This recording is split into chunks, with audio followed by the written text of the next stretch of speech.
So let's see if we have our good friend Rhonda. How are you? I'm great. How are you? Rhonda, Hi, Rhonda. good to see you. So where exactly are you again Hi. in Colorado? I always use Denver as the benchmark, but generally speaking, I'm in Erie. It's just Erie. a little town. I'm probably about 10 to 15 miles north of Denver. Got it. Okay, fantastic. Well, listen, so Yeah. appreciate you being here. We always recommend to everybody watching the show to go on LinkedIn and look up everybody's, our LinkedIn profiles, find out more about everybody. Because if we spent time at that, this guy in the middle would never get everything answered. So I'm going to leave you right now That with is true. Stephen for your question, and thank you for being on the show. Appreciate it. Thank you. Hello, Stephen. I've never been to Denver. This is beautiful. Hello, Rhonda. Thank you so much for doing this. I really appreciate it. And Thank Shannon, you. thank you as well. I forgot to say that. What are we talking about, Rhonda? You're not nervous, are you? Yeah, a little bit. Yeah, don't be nervous. If you get nervous, I'll get nervous, and between the two of us, we won't know what we're doing. Right. So I'm not nervous. We'll be fine. good. Do it. Let's just do a dance. We'll dance on the whiteboard. We'll be good. What can we chat about? So this is what I was thinking about with I'm a coach, and someone had told me that I was too forward. So then I pulled back, and now I'm being told that I'm too closed in. So my question is, how do you express your passion about something without sounding too forward with your ideas and still being mindful and kind? What's your passion? My passion is communication coaching, and Why? I keep going back to relationships. I was trying to transition I am transitioning. I'm in school for executive coaching, and I keep getting pulled back to the relationship coaching. And I say that by people reaching out to me about relationship coaching. Okay. In your experience in life, how many people have a passion?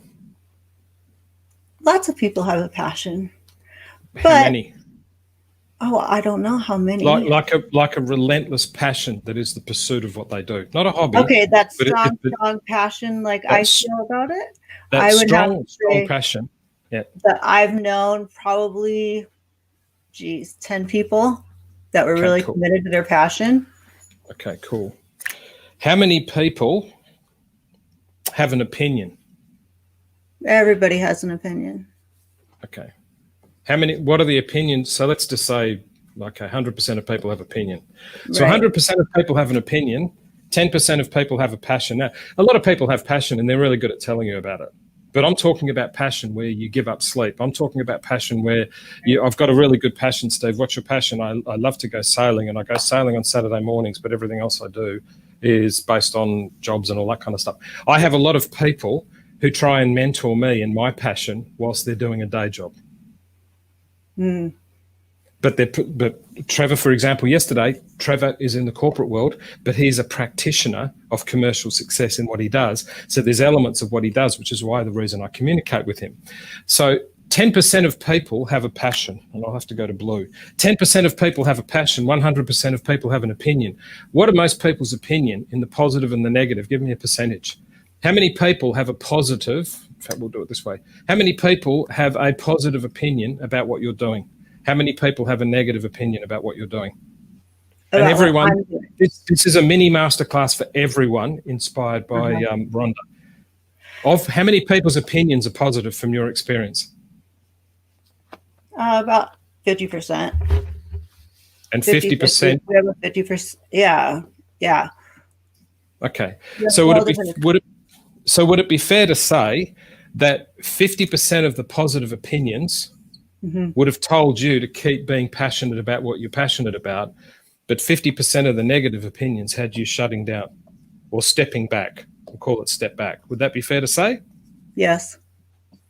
So 50% of the negative opinions of 100% of the people told you to step back, so you did, but only 10% of those people would have a passion and would therefore be practitioners,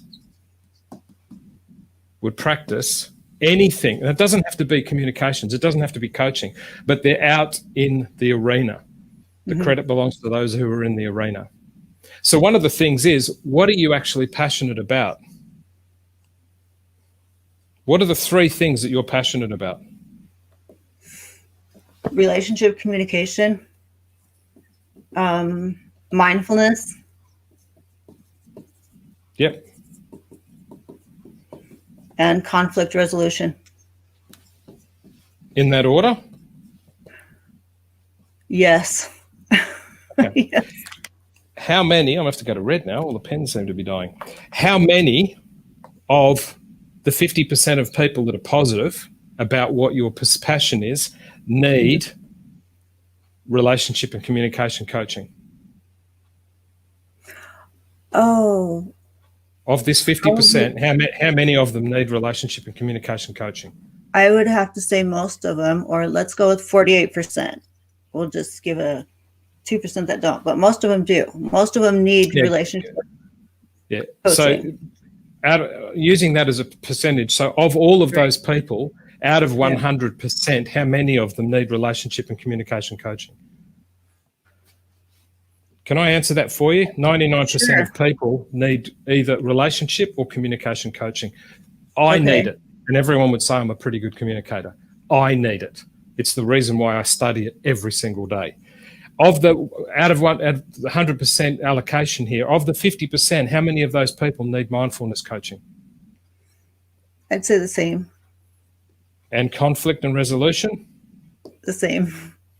Okay. So here's the kicker. Are you sitting down? Yes.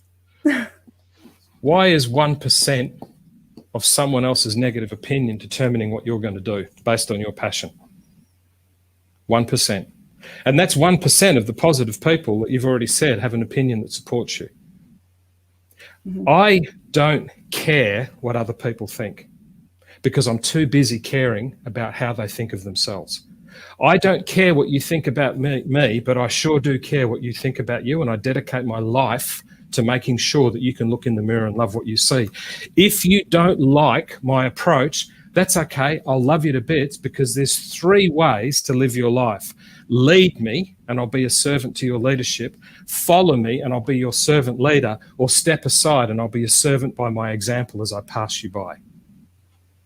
My answer to your question is 1% of people out of the equation that we've gone through are telling you that you shouldn't be so forward when relationship and communication, if you're not forward about it, no one's going to listen.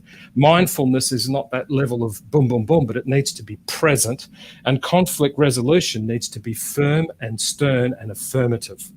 You can't do that while 1% of the world's telling you to step back.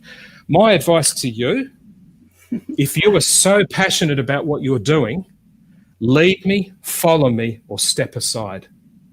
And remember what I said, I'll be a servant to your leadership. I'll be a servant leader. I'll be a servant by my example. It's very hard to walk past someone who doesn't like what you do and tell them to get off if your servantship is passing by. Because you know what? Halfway around passing by your example, they're probably going to reach out and grab you. Why? Because you didn't tell them where to get lost. Because conflict is not good at getting lost. You were mindful of them, so you're being a servant as you pass them by. And your relationship and communication with them is your servantship by example.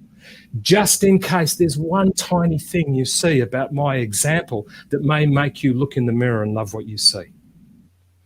1% of the world are telling you, maybe it's time for me to step back. Stephen DeSadie and DeSadieland and Soul Shifters are saying 100% of you needs to step into why you're passionate about what you're passionate about, and the universe will send you everything you need, including conversations like this. Peter? Wow. You okay, Rhonda? Yeah. Thank you. Yeah, it's emotional stuff. Listen, everybody, it's emotional stuff. It's okay, Rhonda. It's emotional stuff. And to hear someone remind you of what you are so passionate about and what your heart beats for and what your soul is screaming to you, and hear someone to affirm that is overwhelming. You should feel Feels emotional. so good. Right? Thank you so much. Rhonda, ask me what it is that I do. What do you do, Stephen? I'm a universal courier that's been sent to answer your doubt. That's got nothing to do with religion, everyone. It's got nothing to do with spirituality. It's got to do with this. How long have you been lying in your moments of quiet, waking up in the middle of the night, doing your daily chores, running kids to school or whatever your world is. And in the back of your mind, there's that little whisper of you're a loser, you're a loser, you're a loser, step back, step back, step back. And then there's this call of what am I going to do? What am I going to do? What am I going to do? When people like you go, what am I going to do? What am I going to do? What am I going to do? It's like Uber Eats to me. That's why I come. And somehow you get on this show. Somehow you get an opportunity to talk to me. So everyone, this is inspired by Shannon, for everyone that's listening, or Rhonda, sorry, for everyone that's listening.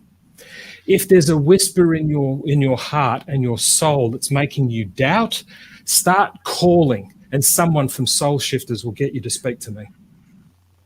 And this is proof. Rhonda's proof. I'm a universal courier that's been sent to answer your doubt, Rhonda, because you had the guts to keep calling out, what am I going to do? What am I going to do? Being told to suppress who I am is wrong, is wrong, is wrong, is wrong. And I heard you. That's why you're here. Peter? Thank you.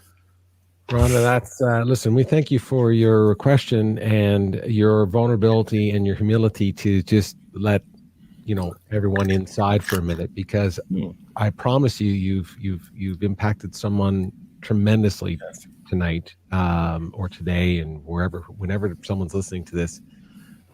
Yes, Stephen and I included. It's always humbling to see when.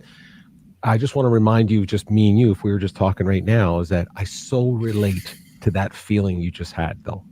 When someone is super kind to me and reminds me of what I'm supposed to be doing, I get overwhelmed. I get super overwhelmed emotionally. So that just means you're on the right track. So Stephen, again, it just means you're on the right track. So we so appreciate you being here. Will you stick around for a little bit? Stick around for a little bit. Absolutely. We promise we won't make you cry anymore. We promise. Those are happy tears, though. Those are happy tears. Yeah. Discovery tears. That's what we call them. We're going to call them discovery tears. That was super emotional stuff, man. I'm getting a little. I got to keep moving because cutting onions.